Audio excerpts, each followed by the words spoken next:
তামাম তৰ্ক বিতৰ্ক আৰ্গুমেণ্ট চলি আছে, পুৰা গৰম পৰিৱেশ। সেই সময়ত আপোনাৰ মুখেৰে এটা শব্দ নোলায়, কিন্তু পিছত সকলো উত্তৰ মনত আহে।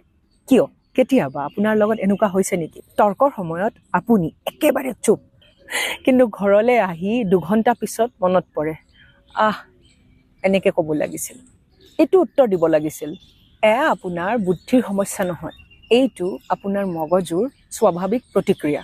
তৰ্ক বা ষ্ট্ৰেছৰ মুহূৰ্তত আমাৰ শৰীৰে এড্ৰেনালিন আৰু কৰ্টিজল নামৰ ষ্ট্ৰেছ হৰমন প্ৰডিউচ কৰে। এই সময়ত মগজুৱে নিজৰ ওপৰত গুৰুত্ব দিয়ে যে এই পৰিস্থিতিৰ পৰা কেনেকৈ ওলাই যাওঁ।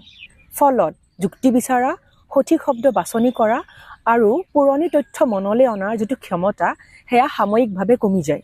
কিন্তু যেতিয়া আপুনি শান্ত হয়, ষ্ট্ৰেছ হৰমনছ কমি আহে, তেতিয়া মগজুৱে পুনৰ ভালদৰে চিন্তা কৰিব পাৰে।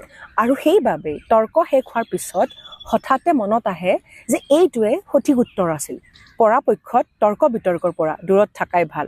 সেয়া আমাৰ মানসিক আৰু শাৰীৰিক স্বাস্থ্যৰ বাবে বহুতেই বেছি ভাল।